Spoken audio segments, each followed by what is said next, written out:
नमस्कार मित्रों, welcome to my channel GPSC साथी। फर्स्ट ऑफ ऑल तो आपने આવનારી તમામ સ્પર્ધાત્મક પરીક્ષાઓ માટે બેસ્ટ ઓફ લક। ખાસ કરીને સીસી મેઇન્સ અને બેન્કિંગની જેટલી પણ એક્ઝામ્સ આવે છે એના માટે આ વિડીયોઝમાં આપણે વાત કરવાની છે જૂન મહિનાના મહત્વપૂર્ણ કરંટ અફેર્સની, જેના અંતર્ગત આપણે વાત કરીશું ministry, defence, sports, culture, space technology અને એન્વાયરમેન્ટ। આના પહેલાં એપોઇન્ટમેન્ટ, એવોર્ડ, બુક્સ, કોન્ફરન્સ અને જે મહત્વપૂર્ણ રેન્કનો જે વિડીયો છે એ અપલોડ કરી દો છે। જો ના જોયો હોય તો જોઈ લેજો અને શક્ય હોય તો નોટ્સ બનાવી લેજો। કેમ કે વિડીયોઝની આપણી જે લેન્થ છે એ વધારે હોય છે, કેમ કે આપણે રીલ્સ નથી બનાવી રહ્યા, જે આપ જાણો છો। ઓકે, કેટલાક ક્વેશ્ચનની અંદર આપણે ડિટેલિંગ સાથે ચર્ચા કરીશું, તો જેથી આપણને મીન્સ પરફેક્ટલી પણ વાંધો ના આવે, તો થોડો ડેટા તમને ખ્યાલ હોય તો આપને જ ખબર પડે કે આ ક્વેશ્ચનનું મહત્ત્વ છે કે નહીં। ઓકે, વધારે ખીચડી નથી કરતા, કેમ કે આપ જાણો છો કરંટ અફેર્સની અંદર કરીએ એટલું ઓછું છે। ટોપિક વાઇઝ બનાવવાનું કારણ એટલું જ છે કે જૂના કોઈ પણ પેપર તમે જોઈ લો, મેક્સિમમ કરંટ અફેર્સ આટલા સ્લોટ્સમાંથી જ આવે છે। શક્ય હોય તો આપણે બીજા જે ટોપિક્સ છે એ કવર કરી દઈશું। 3 ટોપિક્સ બાકી છે, એમાં છે વોલ્કેનોસ છે, ઓબિચ્યુરીઝ છે અને ડિસ્પ્યુટ છે, જે આપણે આગામી વિડીયોઝમાં કવર કરી દઈશું। બાય ડિફોલ્ટ આપને ક્લિયરિટી સરખી નહીં દેખાય તો એક રિક્વેસ્ટ છે 720 કરી દેજો, તો આપને વિઝિબિલિટી ક્લિયર થઈ જશે અને શક્ય હોય તો નોટ્સ પણ બનાવી લેજો, તો આપને લાસ્ટ સમયે એક્ઝામ્સના સમયે રિવિઝન કરવું હોય તો વાંધો ના આવે। ઓકે, વધારે સમય નથી બગાડતા અને વિડીયોની શરૂઆત કરીએ। ઓકે, અને હા, જો વિડીયો પસંદ આવે તો લાઈક કરી દેજો, આપણા મિત્રો સાથે શેર કરજો જે સ્પર્ધાત્મક પરીક્ષાની તૈયારી કરે છે। ઓકે, અને કમેન્ટ પણ જરૂર કરી શકો છો અને સબસ્ક્રાઈબ ના કરી હોય ચેનલને તો કરી દેજો, તો આગામી વિડીયોઝની નોટિફિકેશન છે એ આપને મળી જશે। તો ચલો શરૂઆત કરીએ મિનિસ્ટ્રી। એમાં નંબર 1 છે પીએમ કિસાન યોજના। તો પીએમ કિસાન યોજના કયું મંત્રાલય ચલાવે છે? એ ચલાવે છે ministry of agricultures and farmer welfare, જેના મંત્રી છે મધ્યપ્રદેશના પૂર્વ મુખ્યમંત્રી શિવરાજસિંહ ચૌહાણ। કેમ ચર્ચામાં છે?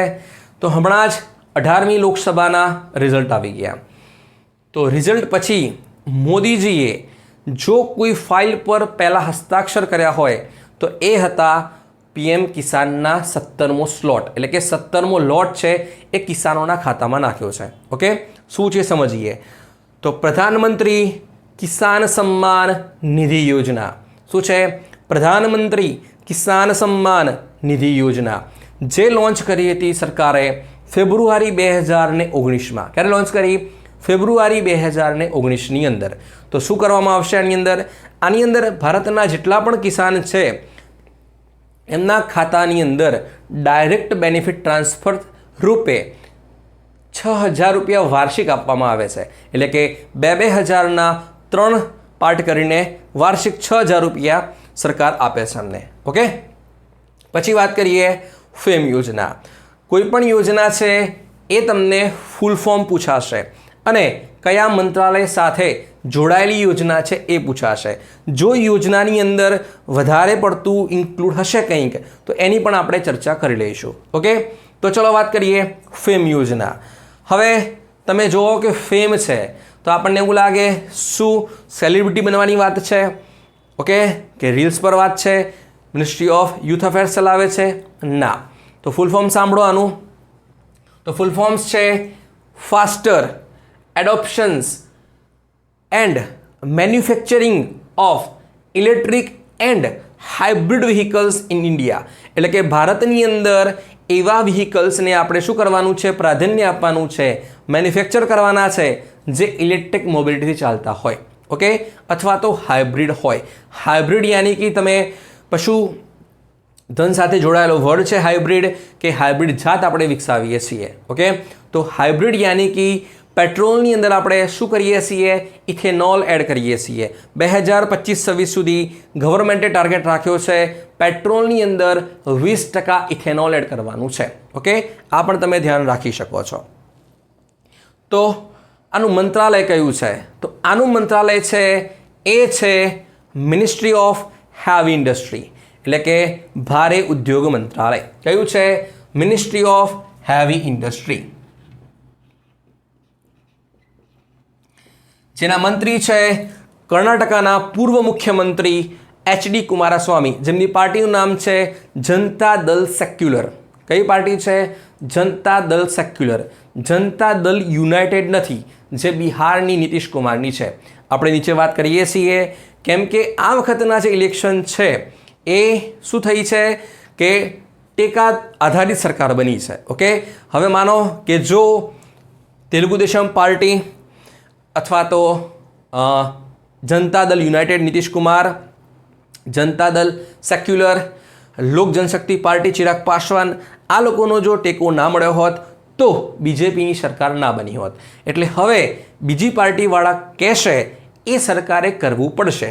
અધરવાઇઝ જો બીજેપીને શ્યોર બહુમતી હોત તો એમને કોઈની પણ વાત છે એ ધ્યાનમાં લે અથવા ઇમ્પ્લિમેન્ટ કરે એ એમના ઉપર હતું. પણ હવે ઇમ્પ્લિમેન્ટ કરવું પડશે. ઓકે, જે આપણે આગામી ચર્ચા કરીએ છીએ. હવે આ જે મંત્રી છે એચ.ડી. કુમારસ્વામી એ કર્ણાટકના છે. તો એમને આવીને પહેલાં જ કહી દીધું કે હવે મને તમે શું બનાવ્યો છે? મિનિસ્ટ્રી ઓફ હેવી ઇન્ડસ્ટ્રી અને સ્ટીલ મંત્રાલય આપ્યું છે. તો હવે તમે શું કરો? કર્ણાટકની અંદર સેન્ટર ઓફ એક્સેલન્સ બનાવો. શેના માટે? સ્ટીલ માટેનું. ઓકે, આમને માંગ કરી છે.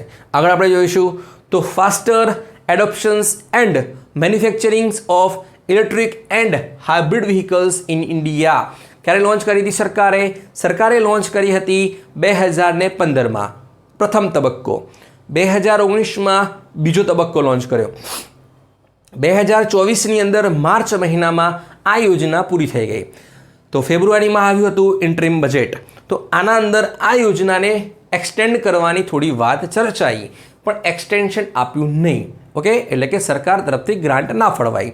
તો શું કર્યું એ સમયે? તો એ સમયે 2 મહિના માટે ઇલેક્ટ્રિક મોબિલિટી પ્રમોશન સ્કીમ ચાલુ કરી સરકારે. શું ચાલુ કર્યું? ઇલેક્ટ્રિક મોબિલિટી પ્રમોશન સ્કીમ ચાલુ કરી. ઓકે, હવે આગામી સમયની અંદર સરકાર આ યોજનાની અંદર એક્સટેન્શન આપે છે કે નહીં એ જોઈએ. એટલે કે ફેમ ત્રીજો તબક્કો છે એ પેન્ડિંગમાં છે. ઓકે, ચલો પછી વાત કરીએ ડીપી એક્ટ 2023. આપ જાણતા હશો કે જ્યારે આપ ફેસબુક પર, ગૂગલ પર અથવા તો ઇન્સ્ટાગ્રામ પર, 3 સોશિયલ મીડિયા અત્યારે ખૂબ જ ચર્ચિત છે, તો કંઈ પણ તમે સર્ચ કરશો. ઓકે, માની લો તમે ગૂગલની અંદર સર્ચ કર્યું છે, મોબાઈલ સર્ચ કર્યો છે કે શૂઝ સર્ચ કર્યું છે, તો આપને ઇન્સ્ટન્ટ બીજી મિનિટે જ્યારે તમે લોગિન કરો છો ઇન્સ્ટાગ્રામની અંદર અથવા તો ફેસબુકની અંદર, તો એ શું થઈ રહ્યું છે? આપને વિઝ્યુલાઇઝ કરશે. શું વિઝ્યુલાઇઝ કરશે? જે તમે ગૂગલમાં સર્ચ કર્યું હોય એ. તો આપનો જે ડેટા છે એ ગૂગલ શું કરે છે? શેર કરે છે. કોની સાથે? તો અધર કંપની સાથે શેર કરે છે. તો બધી સોશિયલ મીડિયા કંપની આવું જ કરતી હોય છે. કેમ કે આગામી સમયની અંદર અત્યારે જે યુગ ચાલે છે એ 21મી સદી ચાલે છે, જે છે આર્ટિફિશિયલ ઇન્ટેલિજન્સ. એટલે કે જેના જોડે ડેટા છે એ દુનિયાની અંદર સર્વસત્તાધીશ છે. ઓકે, તો હવે આ જે જાયન્ટ કંપનીઓ છે એના ઉપર પાબંદી લગાવવી પડશે. ચલો માની લો કે તમે કંઈક નાની વસ્તુ સર્ચ કરી છે અને શેર કરી દો, વાંધો નહીં. પણ તમે એવી વસ્તુ સર્ચ કરી, સરકારે પણ એવી વસ્તુ સર્ચ કરી, તો એ પણ શું કરશે? સોશિયલ મીડિયા પ્લેટફોર્મ શેર કરશે અથવા તો સ્ટોર કરશે. તો આના માટે ધ્યાન રાખવું પણ જરૂરી છે. તો આના માટે સરકારે 2023ની અંદર ઓગસ્ટ મહિનાની અંદર એક કાયદો પારિત કર્યો, જેનું નામ છે digital personal data protection act. કયો છે? Digital personal data protection act. તો થોડા સમય પહેલાં, એમ થોડા વર્ષો પહેલાં સરકારે એક કમિટી બનાવી. કેમ કે આપ જાણતા હશો કે કોઈ પણ વસ્તુ તમારે ઇમ્પ્લિમેન્ટ કરવી હોય તો એના માટે શું કરશે? સરકાર સમિતિ બનાવશે. તો ડેટા પ્રોટેક્શન માટે સરકારે એક સમિતિ બનાવી હતી, જેનું નામ છે BN શ્રીકૃષ્ણા કમિટી. કઈ છે? BN Srikrishna committee. એને ડ્રાફ્ટ તૈયાર કરીને સરકારને આપ્યો છે. તો હવે ટૂંક સમયની અંદર સરકાર શું કરશે? આને લાગુ કરશે. ઓકે, ચલો, તો સોશિયલ મીડિયા પ્લેટફોર્મ્સ છે એ આનો વિરોધ પણ કરી રહ્યા છે. જોઈએ શું થાય છે. પછી વાત કરીએ વધાવન પોર્ટ. ઓકે, તો ખૂબ જ મહત્ત્વનું છે. તો ક્યાં બન્યું છે? તો બજેટની અંદર જાહેરાત થઈ ગઈ છે. આમ તો જાહેરાત તો 2-2.5 વર્ષ પહેલાં થઈ ગઈ હતી કે વધાવનની અંદર આપણે એક શું કરવાનું છે, મેગા પોર્ટ બનાવવું છે. ઓકે, તો ભારતની અંદર અત્યારે ટોટલ પોર્ટ કેટલા છે મેજર? આમ તો ઘણા બધા પોર્ટ્સ છે, પણ જો મેજર ગણવા જઈએ તો એ 12 છે. તો આ વધાવન પોર્ટ બનશે એ 13મું થશે. કેટલું થશે? 13મું થશે. ઓકે, તો એ ક્યાં છે? એ છે મહારાષ્ટ્રની અંદર. ક્યાં છે? મહારાષ્ટ્રની અંદર. મહારાષ્ટ્રમાં પણ ક્યાં? મહારાષ્ટ્રની અંદર દહાનુની અંદર પાલઘર ડિસ્ટ્રિક્ટ છે. કયો છે? પાલઘર ડિસ્ટ્રિક્ટની અંદર આ બનાવવામાં આવશે. ઓકે, ચલો. ઓકે, ક્લિયર એટલે સુધી? ચલો, તો આ બનાવશે કોણ? શું મિનિસ્ટ્રી ઓફ પોર્ટ્સ એન્ડ શિપિંગ્સ બનાવશે, જેના મંત્રી છે સર્બાનંદ સોનોવાલ? ના, એ બનાવશે જવાહરલાલ નહેરુ પોર્ટ ઓથોરિટી. એટલે કે જવાહર નહેરુ પોર્ટ ઓથોરિટી અને મહારાષ્ટ્ર મેરીટાઈમ બોર્ડ બંનેનો હિસ્સો છે 74 અને 26. ઓકે, એટલે કે મેજર હિસ્સો છે જવાહરલાલ નહેરુ પોર્ટ ઓથોરિટી પાસે. તો શું કામ લાગશે? જો આ પોર્ટ એકવાર તૈયાર થઈ ગયું ત્યારે તો કમ્પ્લીશન ક્યારે થશે? 2035 સુધીમાં કહેવાય છે કે આ પોર્ટ છે એ બનીને તૈયાર થઈ જશે. ઓકે, તો આ જ્યારે પોર્ટ બની જશે ત્યારે એ ભારતનું 4થા નંબરનું સૌથી મોટું પોર્ટ બનશે. તો પ્રશ્ન એ છે ભારતમાં સૌથી મોટા કેટલા છે? તો દીનદયાલ છે, મુદ્રા પોર્ટ છે અને ત્રીજું છે વિશાખાપટ્ટનમ પોર્ટ છે, જેને આપણે ગયા વિડીયોઝમાં કન્ટેનર પોર્ટ પરફોર્મન્સ ઇન્ડેક્સની અંદર ચર્ચા કરી હતી. જો એ વિડીયોઝ ના જોયો હોય તો જોઈ લેજો. રેન્કની અંદર આપને ખ્યાલ આવી જશે. ઓકે, ચલો. હવે આ બનાવવાનું કેમ કારણ છે? કેમ કે આપણે G20ની જ્યારે આપણી પાસે અધ્યક્ષતા હતી ત્યારે આપણે એક પ્રોજેક્ટ, મતલબ કે પ્રોજેક્ટ કહેવાય કે અથવા ઇનિશિયેટિવ કહેવાય કે India middle east Europe economic corridor પર કામ કરી રહ્યા છીએ. ઓકે, જેના માટે ગુજરાતના પોર્ટ અને મહારાષ્ટ્રના પોર્ટ એ ખૂબ જ ઇમ્પોર્ટન્સ ધરાવે છે. ઓકે, એટલે કે યુરોપની અંદર આપણે ક્યારે મોકલવું હોય કંઈક વસ્તુ, તે પોર્ટ્સ આપણને ગુજરાતના કામ લાગશે અને મહારાષ્ટ્રના કામ લાગશે. ઓકે, અને બીજી વસ્તુ, international north south transport corridor પર આપણે કામ કરી રહ્યા છીએ, જે માટે વધાવન પોર્ટ છે એ ખૂબ જ કામ લાગશે. આઈ હોપ આપને ક્લિયર થઈ ગયું હશે. પછી વાત કરીએ પોલાવરમ પ્રોજેક્ટ. તો હવે અહીંયા તમે કન્ફ્યુઝ થશો. કેમ? જો તમને પૂછાય છે કે પોલાવરમ પ્રોજેક્ટ છે એ કયા રાજ્યનો છે, તો એ છે આંધ્રપ્રદેશનો. પણ જો તમને પૂછાય છે કે કાલેશ્વરમ, તો એ ક્યાંનો છે? એ છે તેલંગાણાનો. ઓકે, પણ આપણે વાત કરીએ પોલાવરમની. તો તેલુગુ દેશમ પાર્ટીના જે સુપ્રીમો છે એમનું નામ છે એન ચંદ્રબાબુ નાયડુ, જેને 18મી લોકસભાની અંદર 16 સીટ મળી હતી. ઓકે, તો એમનું કદ પણ હવે સરકારની અંદર ઘણું મોટું છે. હવે બજેટમાં પણ જોયું હશે કે બિહારને અને આંધ્રપ્રદેશને ખૂબ જ, મતલબ કે આપણે દેશી ભાષામાં કહેતા હોય છે કે લોણી લાગી ગઈ છે. ઓકે, કે લોણી કરી દીધી છે ગવર્મેન્ટે. તો પોલાવરમ જે પ્રોજેક્ટ છે એ કઈ નદી પર છે?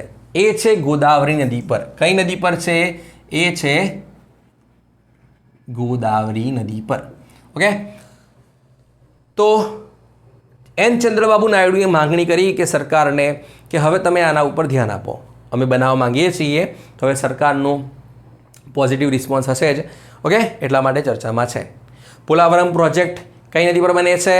ગોદાવરી નદી પર. ઓકે, ચલો. પછી વાત કરીએ સ્ટોપ ડાયરિયા કેમ્પેન.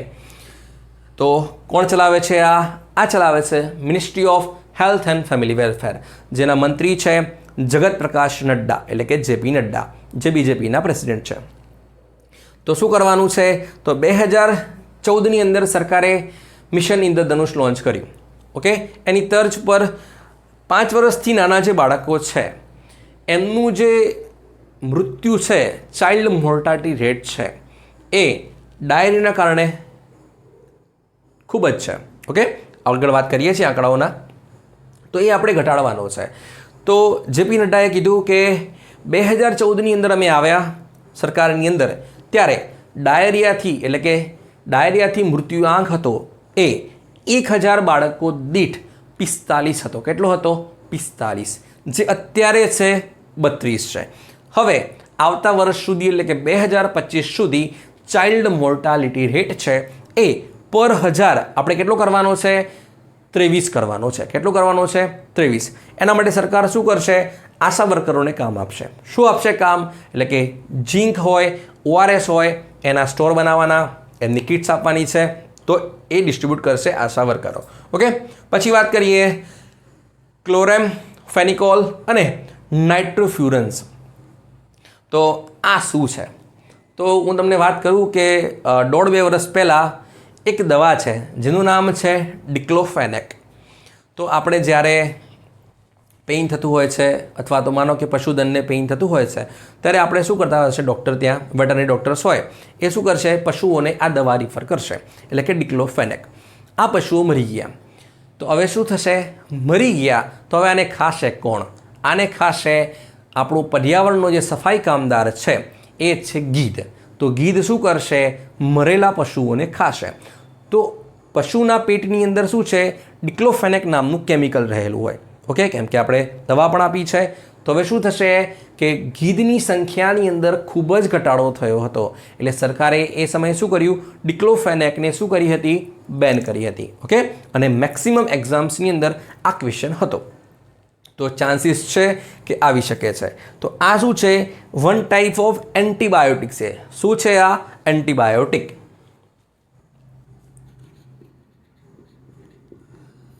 તો શું કામ લાગે છે? એટલે કે બેક્ટેરિયલ ઇન્ફેક્શન્સ હોય આપણને, અથવા તો યુરિનમાં જો ઇન્ફેક્શન છે તો હ્યુમનની અંદર આ ખૂબ જ કામ લાગે છે. પણ કેટલાક લોકો છે એ એનિમલને પણ આ ફીડિંગ કરાવે છે, જે એનિમલ માટે ખૂબ જ નુકસાનકારક છે. એટલે કે ઇલીગલ છે ફીડિંગ કરાવવું આને, એટલા માટે સરકાર શું કરે છે? બેન કરવાની તૈયારી કરી રહી છે. ઓકે, હવે વાત કરીએ એરપોર્ટ્સ, એટલે કે મિનિસ્ટ્રી ઓફ સિવિલ એવિએશન્સ, જેના મંત્રી છે જ્યોતિરાદિત્ય સિંધિયા. શું સાચું છે? ના. એના મંત્રી છે રામ મોહન નાયડુ. ઓકે, કઈ પાર્ટીના છે?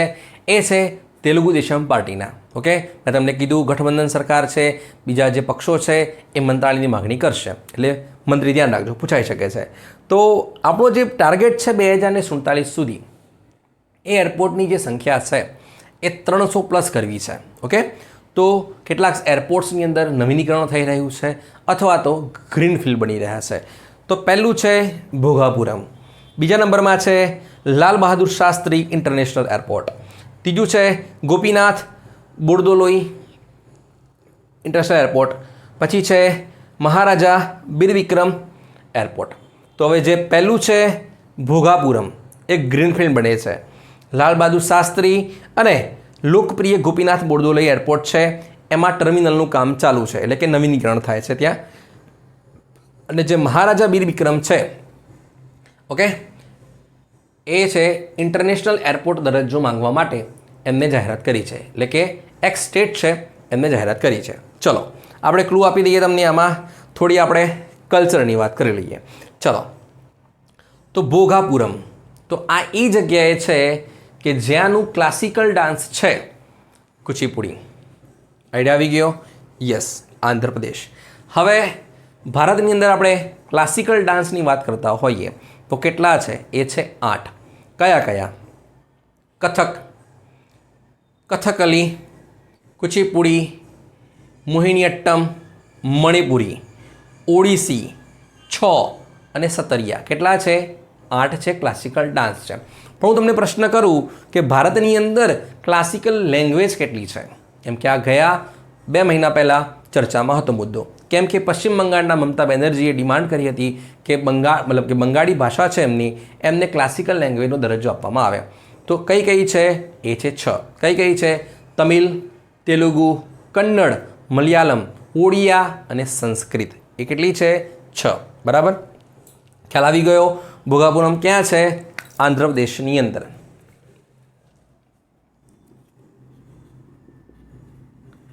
ચલો, અરુણાચલના સમજતા આંધ્રપ્રદેશ છે. પછી વાત કરીએ લાલ બહાદુર શાસ્ત્રી ઇન્ટરનેશનલ એરપોર્ટ. આનું કંઈ હિન્ટ આપું? યસ. તો હમણાં જ મહિના પહેલાં અહીંયાની એક બરફી છે જેને કહેવાય છે તિરંગા બરફી, એને GI ટેગ મળ્યો છે. કયો ટેગ મળ્યો છે? જીઆઈ યાની કે જિયોગ્રાફિકલ ઇન્ડિકેશન ટેગ મળ્યો છે તિરંગા બરફીને. ક્યાંની છે? એ છે વારાણસીની. ક્યાંની છે? વારાણસી. પછી છે લોકપ્રિય ગોપીનાથ બોરદોલઈ. આ ક્યાં છે? ચલો, અહીંનું જે ગમોસા છે એને પણ જીઆઈ ટેગ મળેલો છે. આ છે આસામની અંદર ગુવાહાટીમાં.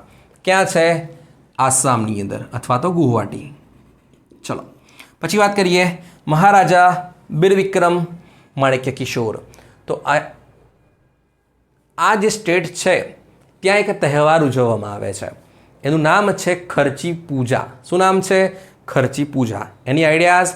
યસ, ત્રિપુરા. કેમ ચર્ચામાં છે? કેમ કે ત્રિપુરાના જે પૂર્વ મુખ્યમંત્રી છે બિપ્લવ કુમાર દેવ, એમણે માગણી કરી, અત્યારે હાલ મેમ્બર ઓફ પાર્લામેન્ટ છે સંસદની અંદર, તો અત્યારે હાલ ત્રિપુરાના જે મુખ્યમંત્રી છે એ છે માણિક શાહ. બરાબર, તો ધ્યાન રાખજો. તો એમને સંસદની અંદર માગણી કરી કે જે મહારાજા બિરવિક્રમ એરપોર્ટ છે એને ઇન્ટરનેશનલ એરપોર્ટનો દરજ્જો આપવામાં આવે. એટલા માટે ચર્ચામાં છે. બરાબર. પછી વાત કરીએ કેટલાક જે આપણા રોગ છે એને ભારતમાંથી શું કરવાનું છે? ઉન્મૂલન કરવાનું છે. તો એના ટાર્ગેટ આપણે સરકારે સેટ કર્યા છે. તો કયા કયા છે જોઈ લઈએ, કેમ કે અવારનવાર ચર્ચામાં જ હોય છે આ. તો મેં એક સાથે લખી દીધા છે બધા, તો આપણને એક લિસ્ટ પ્રોપર મળી રહે. તો કયા કયા છે? Sickle cell. તો એને શું કરવાનું છે? 2047 સુધી ભારતમાંથી ખતમ કરવાનું છે. બીજા નંબરમાં છે લિમ્ફેટિક ફિલેરિયાસિસ. દેશીમાં કહીએ તો હાથી પગો. એને ખતમ કરવું છે આપણે 2027 સુધી. પછી વાત કરીએ ટીબી. ટીબી આવશે 2025 સુધી. પછી વાત કરીએ મલેરિયા. એને ભારતમાંથી ઉન્મૂલન કરવું છે આપણે 2030 સુધી. ઓકે, તો આ ટાર્ગેટ તમે ધ્યાન રાખજો, કોઈ પણ પૂછાઈ શકે છે. ઓકે, ચલો હવે વાત કરીએ ડિફેન્સ. તો ડિફેન્સની અંદર આપણે વાત કરીશું પહેલાં તો મિલિટરી એક્સરસાઇઝની વાત કરીએ. કોઈ પણ એક્ઝામ્સ હોય એમાં જો મિલિટરી એક્સરસાઇઝ ના હોય એવું બને જ નહીં. ઓકે, તો પહેલાં વાત કરીએ પિચ બ્લેક. તો પિચ બ્લેક છે એ એરફોર્સની એક્સરસાઇઝ છે. તમારે એ પણ ધ્યાન રાખવાનું છે કે આ એક્સરસાઇઝ કરે છે કોણ, એટલે કે એરફોર્સ કરે છે કે નેવી કરે છે કે પછી આર્મી કરે છે. કેમ કે આગામી સમયની અંદર જે કોમ્પિટિશન છે એ ખૂબ જ ટફ છે. ઓકે, જે આપ જાણતા હશો જે પેપરનું જે લેવલ છે કે વિધાનોવાળું હોય છે. સરકારને ખ્યાલ છે કે બધું ગોખી જ નાખ્યું હશે બધાએ કે પિચ બ્લેક છે ડાર્વિનમાં થઈ છે, પણ સરકાર તમને વિધાન મૂકી દે કે ડાર્વિનમાં યોજાઈ, બીજા નંબરમાં લખી દેશે કે નેવીની એક્સરસાઇઝ છે, અને ત્રીજા નંબરમાં લખી દેશે કે એરફોર્સની એક્સરસાઇઝ છે, અને ચોથા નંબરમાં લખી દેશે એક પણ નહીં. તમને લાગે કદાચ આર્મીની હોય એટલે એક પણ નહીં, આવું પણ બનશે. એટલા માટે ક્લિયર કરી લેજો કે એ એક્સરસાઇઝ છે એ શેની સાથે જોડાયેલ છે. ઓકે, આગામી એક્સરસાઇઝની અંદર આપણે વધારે ચર્ચા કરીએ છીએ. તો પિચ બ્લેક છે એ દર વર્ષે યોજાય છે ડાર્વિનની અંદર. ક્યાં યોજાય છે? ડાર્વિન. ડાર્વિન ક્યાં છે? ઓસ્ટ્રેલિયાની અંદર છે. ઓકે, ચલો ઓસ્ટ્રેલિયાની અંદર ગ્રેટ બેરિયર રીફ. બરાબર, જે IUCN લિસ્ટની અંદર વારંવાર ચર્ચામાં હોય છે. પછી વાત કરીએ તરંગ શક્તિ. તો આપણે ભારતીય નેવીનો સૌથી મોટો જે યુદ્ધાભ્યાસ હોય એને સાંભળ્યું હોય કદાચ, તો એને કહેવાય છે મિલન. શું કહેવાય છે? મિલન. ઓકે, એટલે કે ભારતીય નેવી દ્વારા સૌથી જો મોટો યુદ્ધાભ્યાસ કરવામાં આવતો હોય છે એને કહેવાય છે મિલન. તો આવો જે યુદ્ધાભ્યાસ છે એટલે કે એરફોર્સનો, તો જેની અંદર મલ્ટીનેશન ભાગ લે, એટલે કે દુનિયાના દેશો ભાગ લેતા હોય એવો એરફોર્સનો એક પણ યુદ્ધાભ્યાસ નહોતો. એટલે કે ભારતની અંદર 2 સ્ટેજમાં યોજાશે તરંગ શક્તિ. ઓકે, ફેઝ 1 યોજાશે તમિલનાડુના સુલુરની અંદર, અને ફેઝ 2 યોજાશે જોધપુરની અંદર, એટલે કે રાજસ્થાનની અંદર. તો આ કોના દ્વારા કરવામાં આવે છે? એરફોર્સ દ્વારા. કોના દ્વારા છે? એરફોર્સ દ્વારા. અને આપણો પોતાનો છે એટલે કે ભારત કન્ડક્ટ કરે છે, જેમાં દુનિયાના અલગ અલગ દેશો ભાગ લેશે. કોનો છે? એરફોર્સનો છે. વર્ડ પર ફોકસ કરો, તરંગ. તો તરંગ તમને ક્યાં જોવા મળે? હવામાં તો જોવા મળશે તરંગ. તો આ રીતે તમે યાદ રાખી શકો છો. પછી વાત કરીએ 8મો જીમેક્સ. સિમ્પલ છે, ઇન્ડિયા પ્લસ જાપાન. ચલો, આપણા માટે અગત્યનો છે રિમ્પેક. હવે મેં તમને વાત કરી કે એરફોર્સનો એક્સરસાઇઝ. ઓકે, તરંગ શક્તિ અને પીચ બ્લેક. તો રિમ્પેક તો દુનિયાની અંદર જો નેવલ માટેનો સૌથી મોટો એક્સરસાઇઝ હોય તો એ છે રિમ્પેક, એટલે કે રિમ ઓફ ધ પેસિફિક. તો આનું આયોજન ક્યાં થશે? આનું આયોજન થશે પર્લ હાર્બર. ક્યાં થશે? Perl harbour. પર્લ હાર્બર ક્યાં છે? એ છે હવાઈની અંદર. ક્યાં છે? હવાઈની અંદર.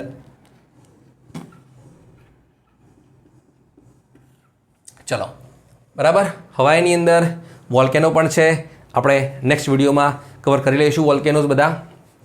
પછી વાત કરીએ 28મો માલાબાર. અને હા, એક વસ્તુ રહી ગઈ કે રિમ્પેક છે એમાં આપણું જહાજ કયું ગયું?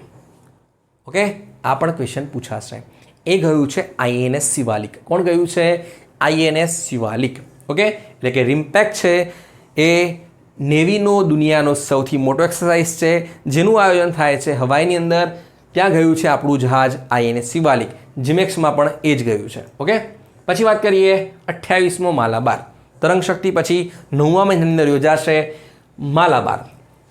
1992ની અંદર ભારત અને અમેરિકા વચ્ચે યોજાતો હતો.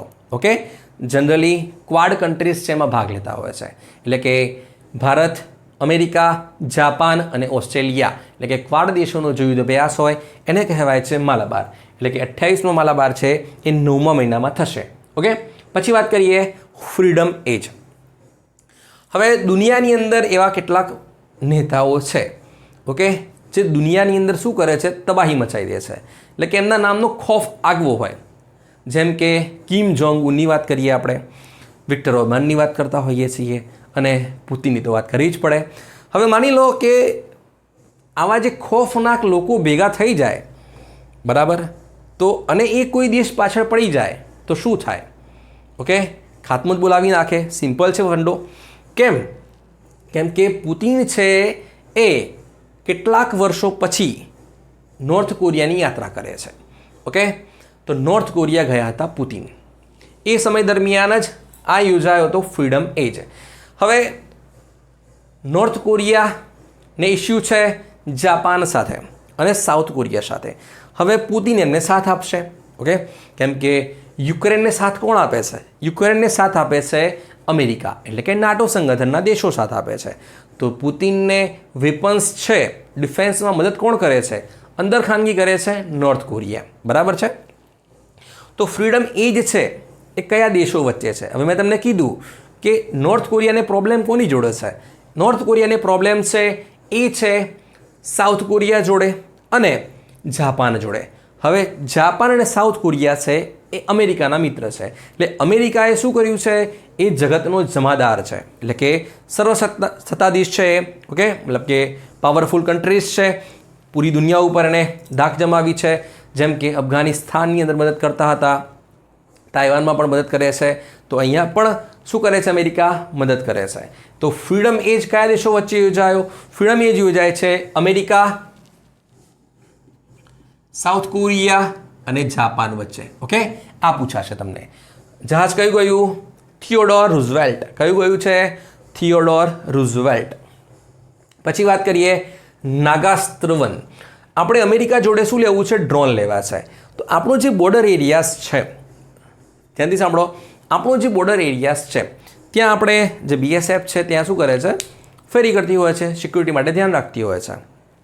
પણ એવા જે ટેરેન એરિયાઝ છે, જેમ કે લદ્દાખની અંદર વાત કરીએ, પહાડો એરિયાઝ છે બરાબર, તો ત્યાં માણસને જવું સિક્યુરિટી માટે તો એ થોડું તકલીફવાળું છે, મતલબ કે ઇમ્પોસિબલ જેવું હોય છે. તો ત્યાં શું ડ્રોન જઈ શકે છે? તો યસ, તો ત્યાં ડ્રોન જશે. કયું ડ્રોન જશે? નાગાસ્ત્ર 1 જશે. DRDO દ્વારા એની ડિઝાઇન કરવામાં આવી છે. પણ પ્રશ્ન એ છે નાગાસ્ત્ર ડ્રોન છે એનું મેન્યુફેક્ચરિંગ કોણ કરે છે? ઓકે, કેમ કે જો ડિફેન્સના વેપન હશે તો એમાંથી તમને શું પૂછાશે? બનાવે છે કોણ?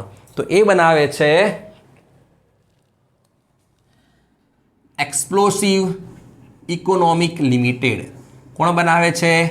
એક્સપ્લોસિવ ઇકોનોમિક લિમિટેડ દ્વારા બનાવવામાં આવ્યું છે. એટલે કે નાગાસ્ત્ર ડ્રોન છે, સુસાઇડર ડ્રોન છે, એ બનાવે છે એક્સપ્લોસિવ ઇકોનોમિક લિમિટેડ દ્વારા બનાવવામાં આવે છે. ઓકે, કંપનીના નામ ધ્યાન રાખજો. પછી વાત કરીએ રુદ્રમ. તો આ શું છે? આ છે એર લોન્ચ બેલેસ્ટિક મિસાઇલ છે. હવે મિસાઇલની વાત આવે એટલે આપણા મગજની અંદર એક જ તથ્ય આવે, સત્ય આવે. કેમ કે આપણે શું કરવાનું છે, મિસાઇલ છે તો જમીન પરથી આપણે છોડી દઈશું હવાની અંદર, આવું જ મગજમાં આવે. પણ ના, ભારતની પ્રથમ ઇન્ડિજિનિયસ છે આ, કે ભારતે સફળ પરીક્ષણ કર્યું છે રુદ્રમ-2 મિસાઇલનું. એ શું છે, એર લોન્ચ બેલિસ્ટિક મિસાઇલ છે. એટલે કે એ અટેક ક્યાં કરશે, એર ટુ સરફેસ કરશે. ક્યાં કરશે, એટલે કે હવામાંથી એને આપણે છોડવાની છે અને ટાર્ગેટ પર શું કરશે, એ હુમલો કરશે. રેન્જ કેટલી છે, 180 કિલોમીટર. કોણે પરીક્ષણ કર્યું છે, DRDO દ્વારા. પછી વાત કરીએ જેવેલિન. જેવેલિન આપણા મગજમાં આવે એટલે આપણને જેવેલિન થ્રો આવે, એટલે કે નીરજ ચોપડા યાદ આવે. પણ અહીંયા આપણે નીરજ ચોપડાની વાત નથી. તો જેવેલિન શું છે, આ પણ એક મિસાઇલ છે. ઓકે, આ આપણે લેવાની છે અથવા તો ભારતની અંદર બનાવવાની છે. લોકહીડ માર્ટિન અને રેથિયોન બનાવવાના છે, આવી વાત ચાલે છે. એટલે કે જેવેલિન મિસાઇલ છે, okay, main portable anti tank guided missile છે. ઓકે, એટલે કે ખભા ઉપર રાખીને તમે છોડી શકો છો. તો ભારતની અંદર બનાવવાની વાત ચાલે છે. તો રફાલને પણ બનાવવાના છે ભારતની અંદર.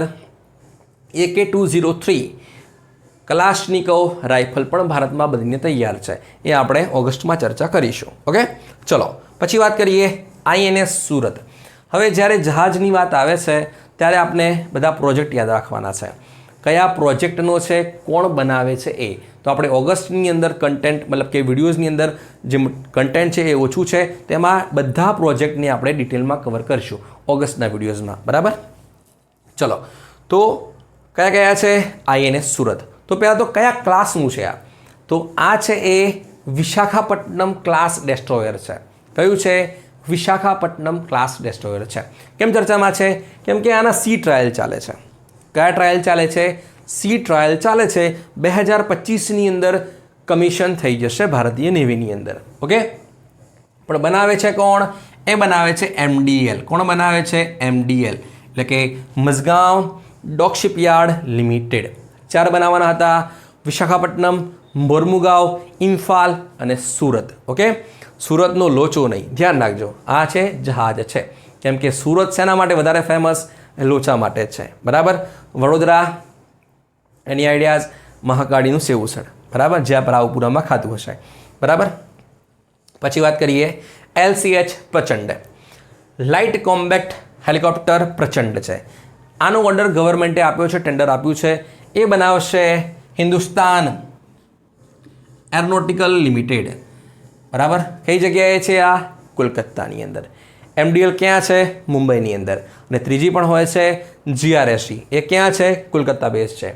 પછી વાત કરીએ સબ લેફ્ટેનન્ટ અનામિકા બી રાજીવ. હવે આપણે હેલિકોપ્ટરની જ વાત કરી રહ્યા છીએ. તો અનામિકા બી રાજીવ છે, લેફ્ટેનન્ટ જનરલ છે, ખૂબ જ ચર્ચામાં છે. તો હવે તમે જોયું હશે કે આપણને પાણીનો ફોબિયા હોય. ઓકે, હવે માનો કે કોઈ પણ નદી હોય, એકચ્યુઅલી મને જ છે પાણીનો ફોબિયા, કે કોઈ પણ નદી આવતી હોય અથવા તો કોઈ પણ માનો કે દરિયાની અંદર તમારે જવાનું છે સર્ફિંગ કરવા માટે. બરાબર, તો આપણને બીક લાગતી હોય છે. હવે માની લો કે નેવીની અંદર હેલિકોપ્ટર ડ્રાઈવ કરવી છે આપણે. ઓકે, તો જનરલી આપને મનમાં થાય કે ત્યાં આપણે મેલ્સ જ હોય, ત્યાં પુરુષો જ હોય. પણ ના, ભારતીય નેવીના ઇતિહાસની અંદર પ્રથમવાર કોઈ મહિલા સામેલ થયા છે, જેનું નામ છે સબ લેફ્ટેનન્ટ અનામિકા બી રાજીવ. ઓકે, તો પૂછાશે આપણને શું નામ છે, અનામિકા બી રાજીવ સબ લેફ્ટેનન્ટ છે, જેમને INS રજાલી તમિલનાડુ પરથી પાસિંગ આઉટ પરેડની અંદર ગ્રેજ્યુએટ થઈ ગયા છે. હવે ટૂંક સમયની અંદર પોસ્ટિંગ મળી જશે. ઓકે, હવે વાત કરીએ કલ્ચર. તો નંબર 1 છે જોર મેલા. આપણે વાંચતા હશો ઇતિહાસની અંદર કે ભક્તિ મુવમેન્ટ, એટલે કે ભક્તિ આંદોલન, જેના કારણે ભારતની અંદર ખૂબ જ ધાર્મિક સંપ્રદાયો હતા અને એમને શું કરી હતી, એક ચળવળ ચલાવી અને ભારતની અંદર શું કર્યું છે, એક જાગૃતતા ફેલાવી. તો એમાંનું જે જોર મેલા છે એ કેમ મહત્ત્વનું છે, તો આ જે જોર મેલો છે એ કયા ધાર્મિક સંપ્રદાયમાં મનાવવામાં આવે છે, એ મનાવવામાં આવે છે શીખ સંપ્રદાયની અંદર. કયા સંપ્રદાયમાં, શીખ સંપ્રદાયની અંદર. શું ભારતમાં મનાવવામાં આવે છે, ના, આ મનાવવામાં આવે છે પાકિસ્તાનની અંદર, એટલે કે ગુરુદ્વારા દેરા સાહિબ લાહોરની અંદર મનાવવામાં આવે છે જોર મેલા. એટલે કે શીખના જે લોકો છે એ ત્યાં ગયા હતા એટલા માટે ચર્ચામાં હતો. તો પ્રશ્ન છે કેમ મનાવવામાં આવે છે? શીખ ધર્મના જે સ્થાપક છે એ છે ગુરુ નાનક દેવજી. 10મા નંબરના છે એ છે ગુરુ ગોવિંદજી. એમના પછી છે ગુરુ ગ્રંથ સાહિબ. એટલે કે આપણે હવે ગુરુ ગ્રંથ સાહિબને શું માનીએ છીએ? ગુરુ માનીએ છીએ. એટલે કે જે રીતે ગીતા છે, બાઇબલ છે, એ રીતે ધર્મગ્રંથ છે જેને કહેવાય છે ગુરુ ગ્રંથ સાહિબ. બરાબર.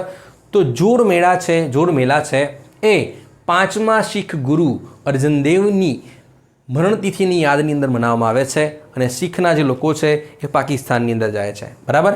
પછી વાત કરીએ તુઆમ સિટી. તો આપણે ઇતિહાસની અંદર જ્યારે વાંચીએ છીએ કે રંગપુર ભાદર નદીના કિનારે, ધોળાવીરા લુણી નદીના કિનારે, લોથલ ભોગાવો નદીના કિનારે, સુરકોટડા, શ્રીનાથગઢ અને રોજડી. બરાબર. દેસલપર, કાલીમંગન. તો આપણા જે હડપ્પન સભ્યતા કહી દો કે ઇન્ડસ વેલી સિવિલાઇઝેશન્સ કહી દો, એની અંદર જે આ બધા જે સ્થળો છે એ એક સમયે ખૂબ જ નામચીન હતા. એટલે કે વિશ્વની અંદર આ બધા જે શહેરો છે એમનો ડંકો વાગતો હતો. તો આર્કિયોલોજિસ્ટ દ્વારા એક શહેર શોધવામાં આવ્યું છે. શું ભારતમાં શોધવામાં આવ્યું? ના. આ શોધવામાં આવ્યું છે શિનિયા આઇલેન્ડ. કઈ જગ્યાએ છે? શિનિયા આઇલેન્ડ. તો શિનિયા આઇલેન્ડ ક્યાં છે? એ છે UAEની અંદર. એટલે કે ત્યાંના આર્કિયોલોજિસ્ટ દ્વારા શિનિયા આઇલેન્ડ પર એક શહેર શોધવામાં આવ્યું છે. એટલે કે તુઆમ, સોરી નીચે આવશે, આ અહીંયા કરી દેજો. એટલે કે તુઆમ શહેર. બરાબર. તો ક્યાં છે? UAEમાં છે. તો આ શેના માટે ફેમસ હતું? આ ભૂતકાળની અંદર પોલ ઇન્ડસ્ટ્રી માટે ફેમસ હતું, એટલે કે મોતીઓ માટે.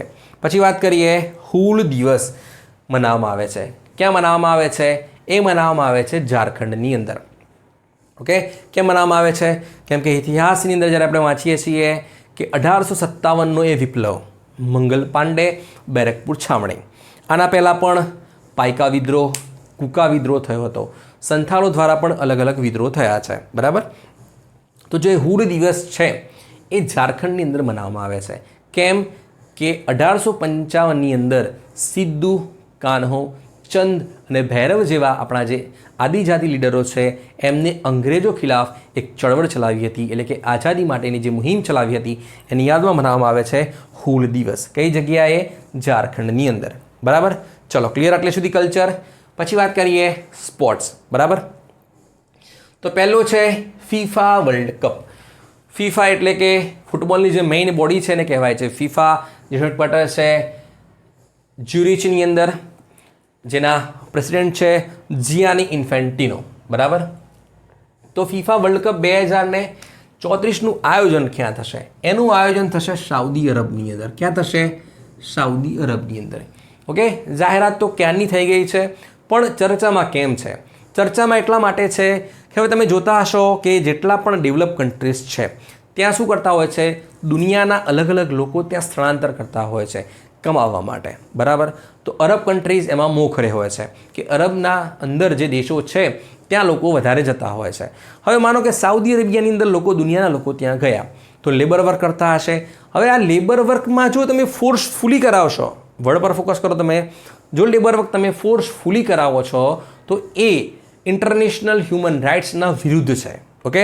તો આવી જ ઘટના બની કે ફીફા વર્લ્ડ કપ 2034નું જે આયોજન કરાવવાનું છે સાઉદી અરબની અંદર, ત્યાં ફોર્સ લેબર કરાવવામાં આવે છે. આયોજન માટે જે સુવિધાઓ ઊભી કરવાની છે તો એની કમ્પ્લેન થઈ હતી ઇન્ટરનેશનલ લેબર ઓર્ગેનાઇઝેશન, જેનો હેડક્વાર્ટર છે જીનેવાની અંદર. ઓકે. ક્લિયર આટલે સુધી. પછી વાત કરીએ ફર્સ્ટ બ્રિક્સ ગેમ્સ. ઓકે. તો હવે તમને એમ થાય કે આમાં શું 5 જ દેશો હશે? ના, 90 કરતાં વધારે દેશોએ ભાગ લીધો છે. જે રીતે ઓલિમ્પિક્સમાં ભાગ લેતા હોય છે. તો ક્યાં યોજાયા? આ યોજાય છે કઝાનની અંદર. ક્યાં યોજાયા? કઝાન. કઝાન ક્યાં છે? કઝાન છે એ રશિયામાં છે. ચલો, હવે વાત કરીએ રોલેન્ડ ગેરોસ 2024. આપણે પૂછાઈ જાય કે તાજેતરમાં રોલેન્ડ ગેરોસ એ કયા વ્યક્તિએ જીત્યું? તો આપણે જો ડિટેલમાં નહીં વાંચ્યું હોય તો તકલીફ થશે. બરાબર. કેમ કે આવું તમે પહેલી વાર સાંભળી લીધું, બરાબર. તો આ કયું ટાઇટલ છે? આને કહેવાય છે ફ્રેન્ચ ઓપન કહેવાય. શું કહેવાય છે? French open. કોણ જીતે છે? એ જીતે છે કાર્લોસ અલ્કારાઝ. કોણ જીતે છે? કાર્લોસ અલ્કારાઝ. ફિમેલમાં કોણ જીતે છે? ઇગા સ્વીટેક. આમાં તમારે દેશ પણ ધ્યાન રાખવાનો છે. ચલો, કાર્લોસ અલ્કારાઝ સ્પેન વર્સિસ જર્મનીનો Alexander Zverev. Iga Swiatek Poland versus ઇટાલીની જાસ્મિન પાઉલોની. બરાબર. કાર્લોસ અલ્કારાઝ એવો યુવા વ્યક્તિ બન્યો છે કે જેને ત્રણેય કોર્ટ પર શું કર્યું છે? ટાઇટલ જીતનાર સૌથી યુવા વ્યક્તિ બની ગયો છે. બરાબર છે. એટલે કે ગ્રાસ, હાર્ડ કોર્ટ અને ક્લે કોર્ટ. ઓકે, કેમ હું તમને કહી રહ્યો છું? કેમ કે કાર્લોસ અલ્કારાઝ છે એને અમ્પાયરને કમ્પ્લેન કરી કે આ જે ટર્ફ છે એટલે કે પીચ છે અથવા તો કોર્ટ છે એ ક્લે કોર્ટ નથી, એ હાર્ડ છે. બરાબર. તો ઓસ્ટ્રેલિયન અને US hard court, Wimbledon, grass અને ફ્રેન્ચ ઓપન એ ક્લે કોર્ટ પર રમાશે. બરાબર. અને ઇગા સ્વીટેક છે એ સળંગ ત્રીજી વાર જીતી છે. બરાબર. ટોટલ 4 છે અને ત્રીજી વાર જીતી છે. પછી વાત કરીએ હેલબ્રોનર નેકર કપ. જર્મનીમાં યોજાયો હતો. જ્યારે પણ ટેનિસના કોઈ કપની વાત આવે, આમ તો ગ્રાન્ડ સ્લેમમાં કોઈ ભારતીય નથી હોતા જલ્દી, બરાબર છે. જવલ્લે જ કોઈ હોય છે. રોહન બોપન્ના છે, લિન્ડર પેસ છે, મહેશ ભૂપતિ છે, જેની આપણે આગળ વાત કરીશું. તો આ કોણ જીતે છે? તો આ યોજાયો જર્મનીની અંદર. એટલે કે હેલબ્રોનર નેકર કપ છે એ ભારતીય વ્યક્તિ જીતે છે. કોણ? રોહન બોપન્ના? ના, એ જીતે છે સુમિત નાગલ. કોણ જીતે છે? સુમિત નાગલ.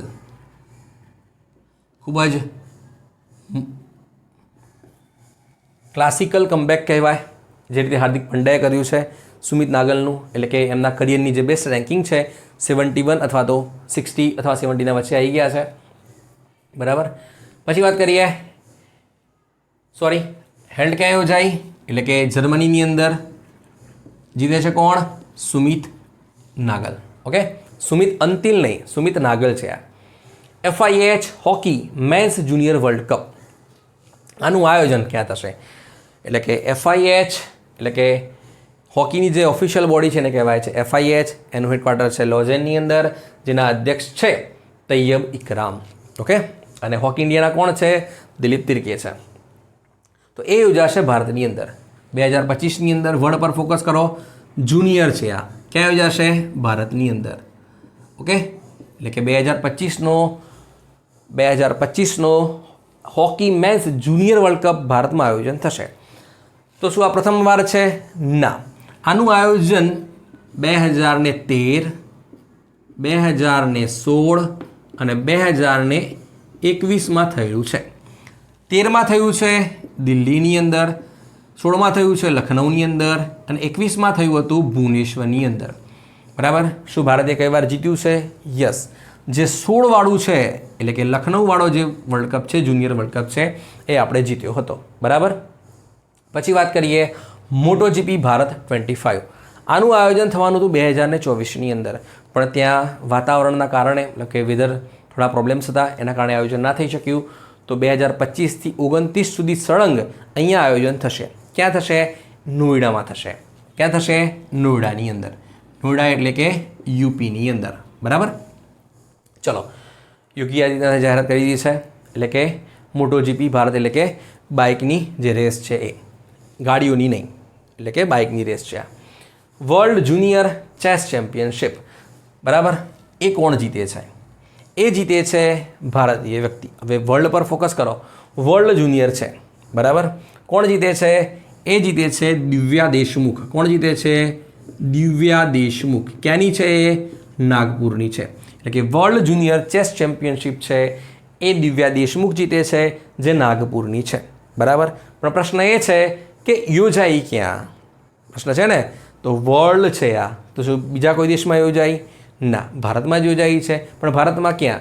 ભારતમાં યોજાઈ છે Gujarat international financial tech city એટલે કે ગિફ્ટ સિટીની અંદર. ઓકે, એટલે કે ગાંધીનગરમાં. ઓકે, હવે વર્લ્ડની કોઈ ઇવેન્ટ હોય અને એમાં ભારતીય જીતે તો ખૂબ જ મહત્ત્વનો ક્વેશ્ચન છે, શોર્ટ એક્ઝામ્સમાં આવશે. બરાબર. ચલો, હવે હું તમને પ્રશ્ન કરું કે શું દિવ્યા દેશમુખ પ્રથમ ભારતીય છે જેને આ ઇવેન્ટ જીતી હોય? ના. આના પહેલાં કોણ જીતેલું છે? આના પહેલાં જીતેલા છે કોનેરુ હમ્પી, હરિકા દ્રોણાવલી અને સૌમ્યા સ્વામીનાથન. અને આ ચોથી મહિલા બની જેને આ જીતી છે. બરાબર છે. હવે હું તમને એમ કહું કે કોનેરુ હમ્પીને રહેવા દઈએ, બરાબર, હરિકા દ્રોણાવલીને રહેવા દઈએ. સૌમ્યા સ્વામીનાથનની જગ્યાએ ત્રીજા નંબરમાં હું બોલી જાઉં કે વૈશાલી રમેશ બાબુ. તો એ કોણ છે? એ છે ભારતની ત્રીજી મહિલા ગ્રાન્ડ માસ્ટર. પેલી 2 છે, આ ત્રીજી છે. બરાબર, ઓકે, વૈશાલી રમેશ બાબુ.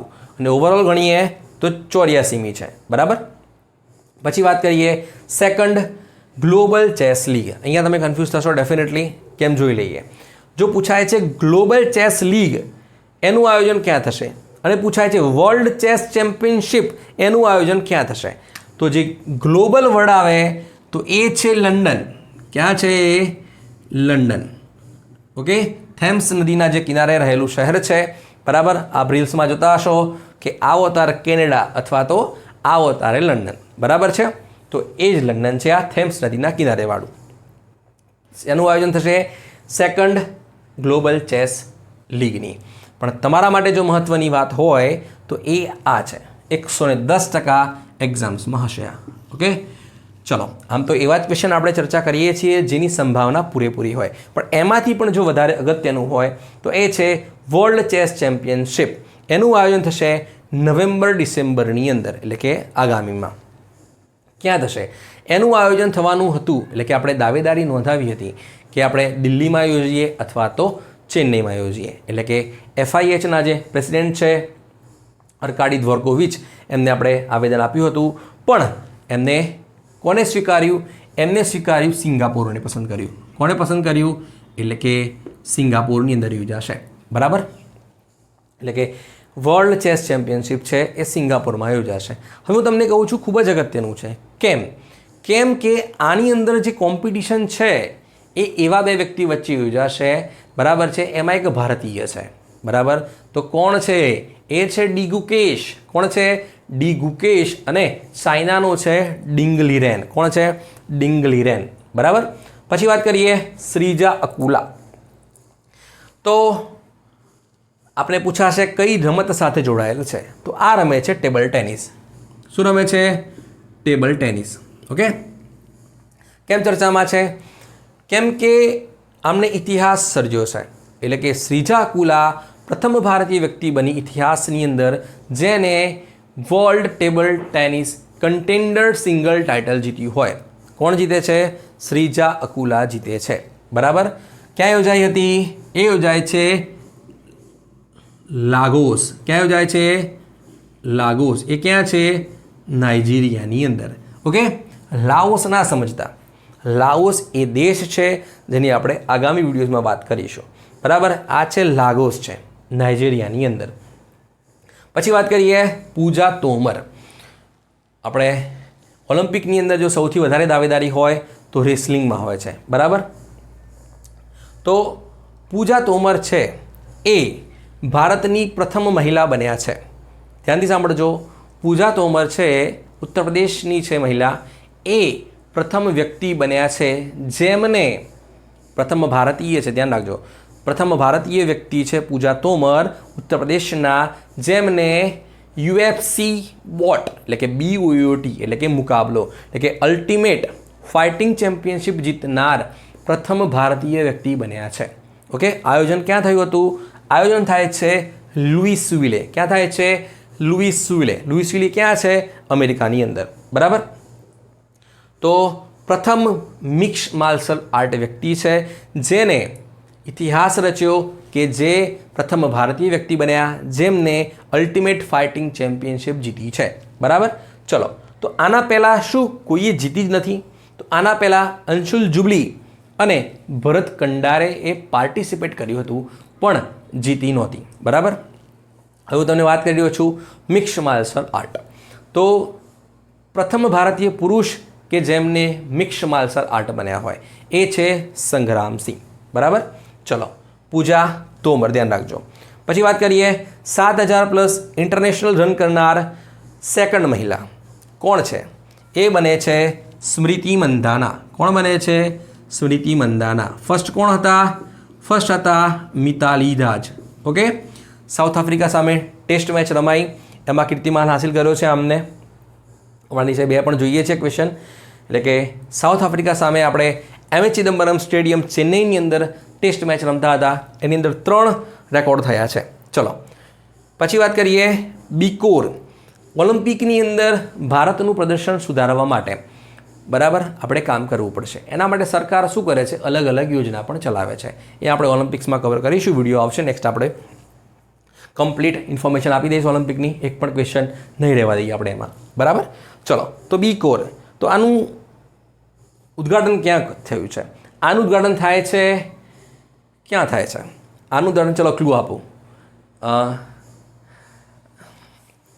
આનું ઉદ્ઘાટન થાય છે દહેગામની અંદર, એટલે કે ગાંધીનગરનો તાલુકો છે દહેગામની અંદર. ત્યાં છે રક્ષા શક્તિ યુનિવર્સિટી, એટલે કે જે બીકોર છે એટલે કે Bharat centre of Olympic research and education. Full form ધ્યાન રાખજો, Bharat centre of Olympic research and educations. એટલે કે આપણે શું કરવાનું છે કે ઓલિમ્પિક્સ માટેના જે ભવિષ્યના જે ખેલાડીઓ છે તૈયાર કરવાના છે, એમની રિક્વાયરમેન્ટ શું હશે, એમને શું શું ફેસિલિટીઝ જોશે, આના ઉપર રિસર્ચ કરવામાં આવશે. બરાબર છે. ભારતનું પ્રથમ સેન્ટર બન્યું છે, ધ્યાન રાખજો. એક્ઝામ્સમાં 110% આવશે. ક્યાં બને છે? એ બને છે RRUમાં. ક્યાં બને છે? RRU એટલે કે રાષ્ટ્રીય રક્ષા યુનિવર્સિટી. એ છે લવાડની અંદર, અને લવાડ ક્યાં છે? એ છે ગાંધીનગરની અંદર. આનું ઉદ્ઘાટન કોણ કરે છે? આનું ઉદ્ઘાટન ઇન્ડિયન ઓલિમ્પિક એસોસિએશનના જે અધ્યક્ષ છે PT ઉષા એ ખુદ પોતે આવીને કરે છે. એટલા માટે ખૂબ જ અગત્યનો ક્વેશ્ચન છે આ. બરાબર. પછી આપણા જે અધ્યક્ષ કીધા મેં તમને, ઇન્ડિયન ઓલિમ્પિક એસોસિએશનના જે અધ્યક્ષ છે PT ઉષા, એમને ઓલિમ્પિક કાઉન્સિલ ઓફ એશિયાના જે પ્રેસિડેન્ટ છે, એક્ટિંગ છે અત્યારે રણધીર સિંઘ. ઓકે. એમને લેટર લખ્યો કે તમે આગામી એશિયન્સ ગેમ્સની અંદર યોગાને સામેલ કરો. શું સામેલ કરો? યોગાની અંદર સામેલ કરો. બરાબર છે. એટલે કે એશિયન્સ ગેમ્સ 2026નું આયોજન થશે જાપાનની અંદર. ક્યાં થશે? જાપાનની અંદર. પણ જાપાનમાં ક્યાં? એ થશે નાગોયાની અંદર. બરાબર. ક્લિયર એટલે સુધી?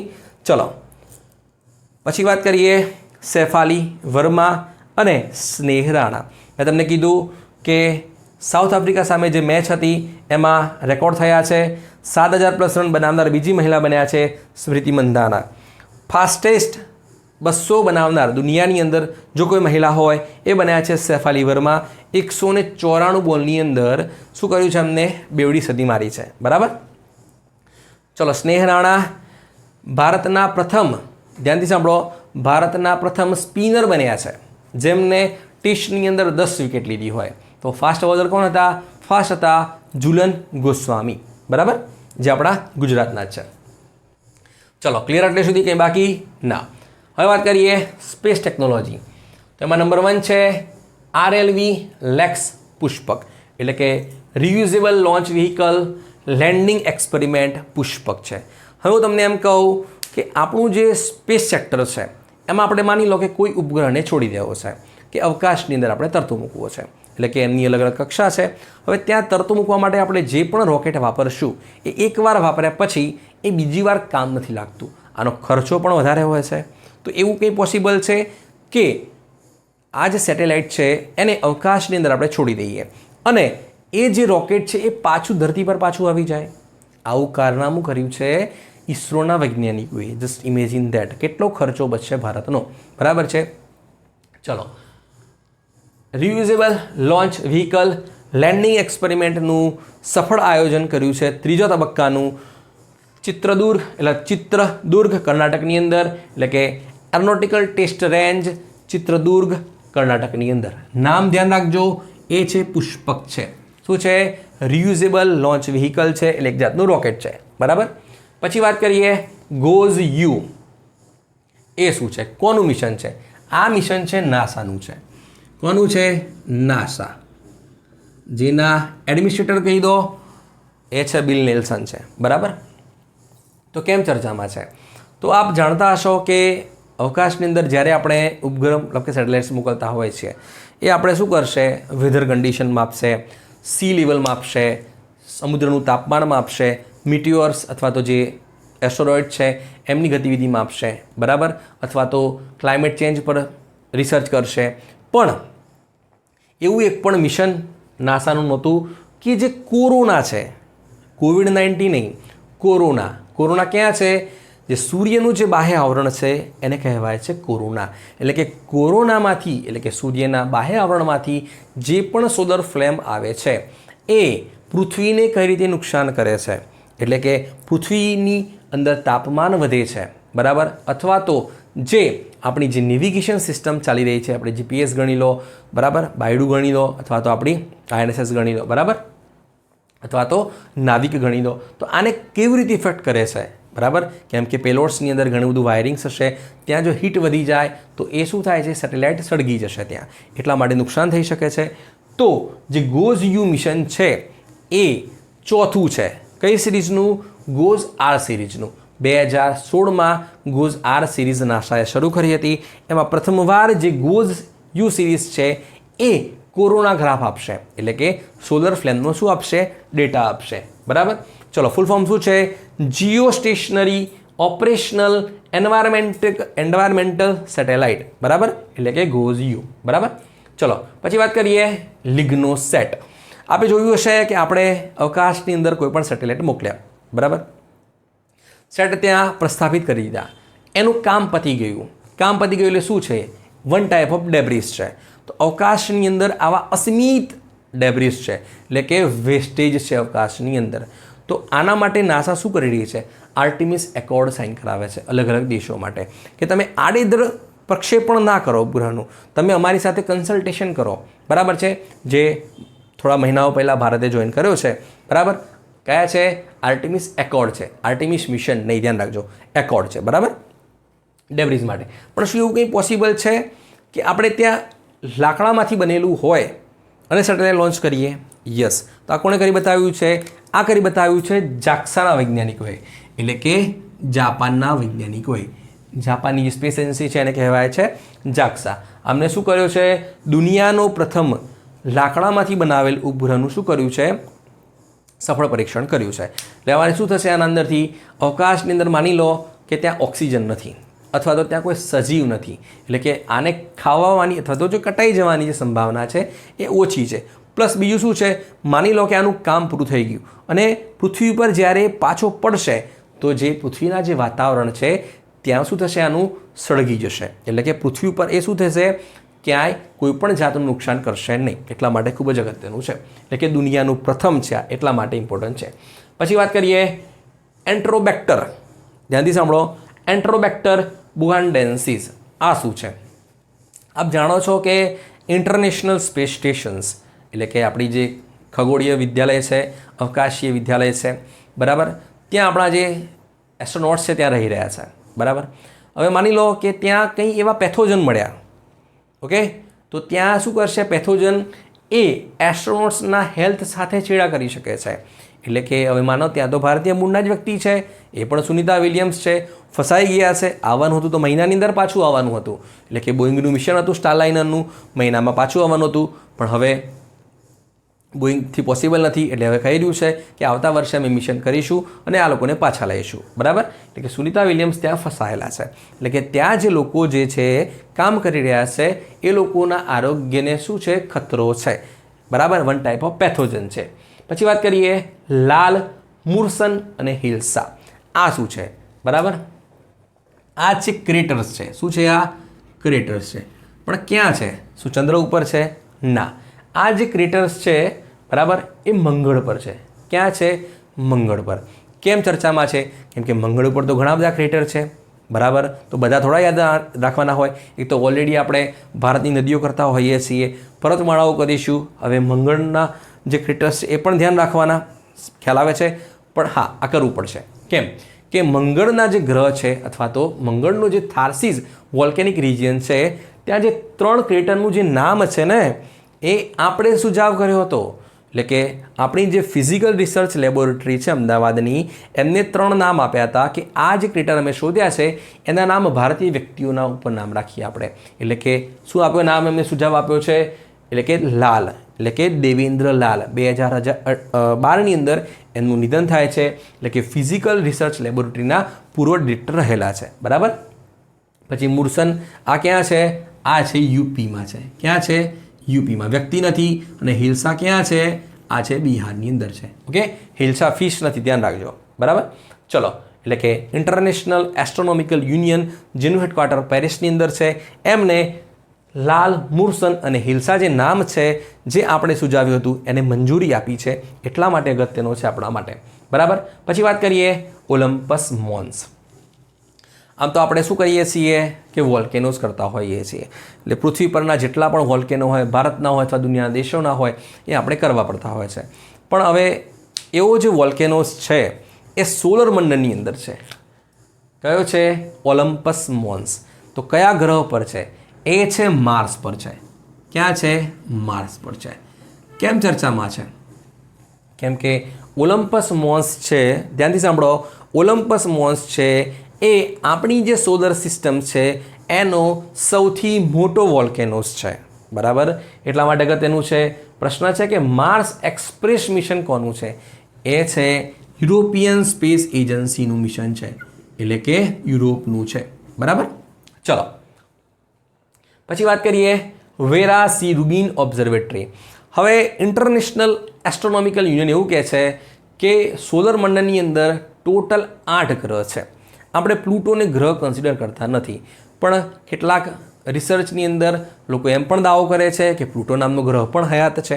બરાબર, તો શું કરશે? જે વેરા સી રૂબિન ઓબ્ઝર્વેટરી છે ત્યાં શું લગાવવામાં આવશે? ટેલિસ્કોપ લગાવવામાં આવશે. બરાબર, તૈયાર છે, 2025માં કાર્યરત થઈ જશે. પણ છે ક્યાં? એ છે એ રિસર્ચ કરશે કે શું સોલર સિસ્ટમની અંદર 9મો ગ્રહ હયાત છે કે નહીં, એની ચર્ચા કરશે. બરાબર, કઈ જગ્યાએ છે? એ છે ચીલેની અંદર. ક્યાં છે? ચીલે. બરાબર, ચલો. પછી વાત કરીએ સિમોન્સ ઓબ્ઝર્વેટરી. આપ જાણતા હશો કે સોલર સિસ્ટમ છે આખી, અથવા તો આપણું જે યુનિવર્સલ છે, યુનિવર્સ છે, બ્રહ્માંડ છે, એની ઉત્પત્તિ થઈ છે બિગ બેંગના કારણે, અથવા તો બિગ બેંગ થિયરી છે એના ઉપર આપણે વાંચીએ છીએ. પણ એક્ઝેક્ટલી શું થયું, એટલે કે બિગ બેંગ જે થયું એના પછી શું થયું છે, એના જે તથ્યો છે એ ઉજાગર કરશે સિમોન્સ ઓબ્ઝર્વેટરી. ઓકે, રોચક તથ્યો જોડાયેલા છે કે જે બ્રહ્માંડની ઉત્પત્તિ થઈ છે એના પછી શું થયું, કઈ કઈ મુવમેન્ટો થઈ. બરાબર, એનો અભ્યાસ કરશે સિમોન્સ ઓબ્ઝર્વેટરી. ક્યાં છે? એ છે અટાકામા ડેઝર્ટ. ક્યાં છે? અટાકામા ડેઝર્ટ, એટલે કે ચીલેની અંદર. તો આપણે પૂછાશે કે અટાકામા ડેઝર્ટ ક્યાં છે? એ છે એ ચીલેમાં છે. બરાબર. પછી વાત કરીએ એન્વાયરમેન્ટ, એટલે કે પર્યાવરણની. એમાં નંબર 1 છે ક્લાઇમેટ બજેટ રિપોર્ટ. તો દુનિયાના અંદર એવા કેટલાક શહેરો છે જે માત્ર થોડા જ છે જે શું કરે છે? ક્લાઇમેટ ઉપર રિસર્ચ કરીને બજેટ તૈયાર કરે છે. એમાં ભારતીય એક શહેર સામેલ થયું છે. કયું છે? એ છે મુંબઈ. કયું છે? મુંબઈ કહી દો અથવા તો બોમ્બે કહી દો. એમને શું કર્યું છે? ત્યાંની મહાનગરપાલિકાએ કે ક્લાઇમેટ બજેટ રિપોર્ટ જારી કર્યું છે અથવા તો લોન્ચ કર્યું છે. હવે પ્રશ્ન છે કે શું દુનિયાનું પ્રથમ શહેર છે જેને આ રીતે લોન્ચ કર્યું? ના, આ બન્યું છે ચોથું બન્યું છે. તો પેલા 3 કોણ છે? એ છે ઓસ્લો, ન્યુયોર્ક અને લંડન. આના પછી ચોથું શહેર બને છે મુંબઈ બને છે. બરાબર, ચલો. પછી વર્લ્ડ લાર્જેસ્ટ સ્ટેપ વેલ. જ્યારે આપણે વાવની વાત કરતા હોઈએ છીએ ત્યારે આપણા મગજમાં સ્વાભાવિકપણે રાજસ્થાનનું નામ આવશે. એટલે કે રાજસ્થાન અથવા તો ગુજરાતની અંદર જ વાવ હોય આવી તો. બરાબર, જેમ કે ઉદયમતીની વાવ, Rani ki Vav UNESCO world heritage sites છે, રૂડાબાઈની વાવ, અડાલજની વાવ, દાદા હરીની વાવ વાત કરી દઈએ છીએ આપણે. બરાબર, પણ દુનિયાની લાર્જેસ્ટ સ્ટેપવેલ બનવાની છે અહીંયા. ક્યાં બનવાની છે? ઓકે, તો આ બનવાની છે મહારાષ્ટ્રની અંદર. ઓકે, એટલે કે મહારાષ્ટ્રમાં. મહારાષ્ટ્રમાં ક્યાં? પુણેમાં. ઓકે, પુણેમાં ક્યાં? પુણેની અંદર દેહુમાં. એટલે કે દુનિયાની સૌથી મોટી લાર્જેસ્ટ સ્ટેપવેલ બનવા જઈ રહી છે દેહુની અંદર, પુણેમાં, એ પણ મહારાષ્ટ્રની અંદર. બરાબર, જ્યારે વાવની વાત આવે એટલે આપણને શું યાદ આવે છે?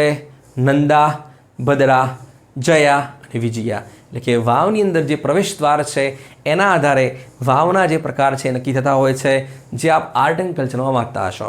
એટલે કે નંદા 1 પ્રવેશ દ્વાર, ભદ્રા 2 પ્રવેશ દ્વાર, જયા 3 પ્રવેશ દ્વાર અને વિજયા એટલે કે 4 પ્રવેશ દ્વાર. ઇવન મારું ગામ છે એ સાંપા છે, એની અંદર પણ એક સરસ મજાની એક વાવ છે. બરાબર, જો સમય મળે તો આપ વિઝિટ કરી શકો છો. કેમ કે અત્યારે તો એન્જિનિયરિંગના જે લોકો છે, સિવિલ એન્જિનિયરના લોકો છે, એ ડેમ્સ બનાવતા હોય છે. એટલે કે વોટર કન્ઝર્વેશન માટે ડેમ્સ બનાવીશું, આપણે પોન્ડ્સ બનાવીશું. પણ વર્ષો પહેલાં, બરાબર, તો આવી કંઈ ટેકનોલોજી પણ હતી, કેમ કે એ સમયે સિવિલ એન્જિનિયર તો નહોતા. તો આવી ટેકનોલોજી છે વોટર કન્ઝર્વેશન માટે, એ વર્ષો પહેલાં કેવી રીતે બની, ત્યાં પથ્થર કેવી રીતે ચડાવાયા, ક્રેન હતી કે નહીં, એ પણ ચર્ચાનો વિષય છે. બરાબર, ચલો, વાવ પરથી યાદ આવે છે કે ગુજરાતની અંદર સુવર્ણકાળ કયો આવશે? સોલંકી વંશ. ભારતની અંદર કયો આવશે? મૌર્ય વંશ, ગુપ્ત વંશ આવશે. બરાબર, ચલો પછી વાત કરીએ નકટી બર્ડ સેન્ચુરી. એટલે કે ભારતની અંદર અત્યાર સુધી 80 રામસર સાઇટ્સ હતી. 2 સામેલ થઈ ગઈ છે, બંને છે બિહારની છે. ક્યાં છે? બિહારની અંદર છે. એટલે કે નગી બર્ડ સેન્ચુરી, નકટી બર્ડ સેન્ચુરી એ બિહારની અંદર થઈ ગઈ છે, જેને રામસર ડિક્લેર કરી છે. બરાબર, પછી વાત કરીએ યુનતઈ વોટરફોલ. હવે જ્યારે આપના મગજની અંદર ઓલરેડી ચોમાસું ચાલી રહ્યું છે, તો આપ એડવેન્ચરિયસ હોય તો આપ વોટરફોલમાં 100% જતા હશો ફરવા માટે. તો વોટરફોલની અંદર આપ મગજની અંદર વાત કરશો તો આપને એવું જ એક ચિત્ર આવે, બરાબર, વિઝ્યુઅલાઇઝ થાય કે ઉપરથી પાણી પડશે પહાડ પરથી. બરાબર, સ્વાભાવિક છે, તમને અથવા મને કંઈ પણ થાય, આ જ વિચાર આવે. પણ હવે તમે એવું કલ્પના કરો કે એવો કંઈ વોટરફોલ છે દુનિયાની અંદર કે જે પાઇપથી પાણી નાખવાનું હોય ઉપરથી. ખ્યાલ આવે છે મારી વાત તમને? તો જે યુનતઈ વોટરફોલ છે, એટલે કે એ સુકાઈ ગયો છે, તો ત્યાં શું કરે છે? પાઇપથી પાણી નીચે પડે છે.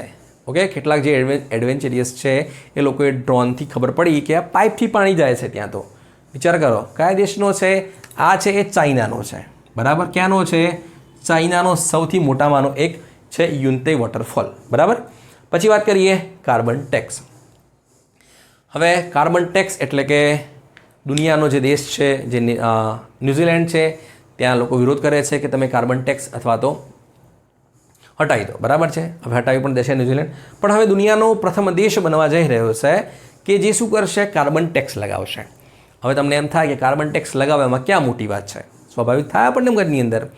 હવે વિચાર કરો, ઇન્ડસ્ટ્રી ઉપર તમે ટેક્સ લગાવો, કાર્બન ટેક્સ માન્ય છે આપણને. માની લો કે તમે કોઈ વ્હીકલ પર કાર્બન ટેક્સ લગાવો, માન્ય છે. બરાબર, પણ તમે ક્યારે એવું સાંભળ્યું કે જે લાઇવસ્ટોક છે, પશુધન છે, એના ઉપર ટેક્સ લગાવવામાં આવે? ભારતમાં તો પોસિબલ છે જ નહીં. જસ્ટ ઇમેજિન દેટ કે ભારતની અંદર માની લો કે આપણા જે પશુપાલનના લોકો છે, જે પશુપાલન સાથે જોડાયેલા છે, એમના ઉપર તમે ટેક્સ લગાવી દો છો. એક તો ઓલરેડી એમની આજીવિકા ઓછી હોય અને તમે એમના ઉપર ટેક્સ લગાવી દો, એ પણ કાર્બન ટેક્સ. ખ્યાલ આવે છે? કેમ લગાવવામાં આવે છે? કે જે આપણા જે કાઉસ છે, બફેલોસ છે, સીપ્સ છે, પિગ્સ છે, એમાં શું થાય છે? એ જ્યારે ચયાપચયની ક્રિયાઓ થાય છે ત્યારે જે બહાર જે ગેસ આવે છે એ એમિશન કરે છે, મિથેન ગેસ એમિશન કરે છે. તો આ દુનિયાનો પ્રથમ દેશ છે એવું કહી રહ્યો છે કે આપણા દેશની અંદર 1990માં જેટલું પણ ઇથેન એમિશન હતું લેવલ, એ આપણે શું કરવું છે? 70% ઘટાડી દઈએ. ક્યાં સુધી? 2030 સુધી. એટલે કે 2030માં દુનિયાનો પ્રથમ દેશ બની જશે ડેનમાર્ક. બરાબર, એ શું કરશે? કાર્બન ટેક્સ લગાવશે. બરાબર છે, કેમ કે ડેનમાર્કની અંદર જે ડેરી ઉદ્યોગ છે એ ખૂબ જ મહત્ત્વનો છે. બરાબર છે, ત્યાંની મોસ્ટલી આજીવિકા છે ડેરી ઉદ્યોગ સાથે જોડાયેલી છે. બરાબર, તો હા, તો આપણું જૂન મહિનાનું કરંટ અફેર્સ, અને હા, લગભગ કન્ટેન્ટમાં ક્યાંય બાકી નથી રાખ્યું. અને જો કંઈ ભૂલ ધ્યાનમાં આવે તો જણાવી દેજો. વિડીયોની સાઇઝ લાંબી હશે કેમ કે આપણે ઘણું બધું કન્ટેન્ટ આપવાનું હોય છે. અને જો આપને વિડીયો પસંદ આવે તો આપના મિત્રો સાથે શ્યોર શેર કરજો. ચેનલને જો સબસ્ક્રાઈબ ના કરી હોય તો કરી દેજો. આના પછી આવશે જુલાઈનો આવશે, પછી ઓગસ્ટનો આવશે, અને પેરિસ ઓલિમ્પિક પણ છે જ, એની પણ આપણે વાત કરી લઈશું. એનો અલગથી વિડીયો હશે. ઓકે, તો મળીએ છીએ નેક્સ્ટ વિડીયોની અંદર. જય હિન્દ, જય ભારત.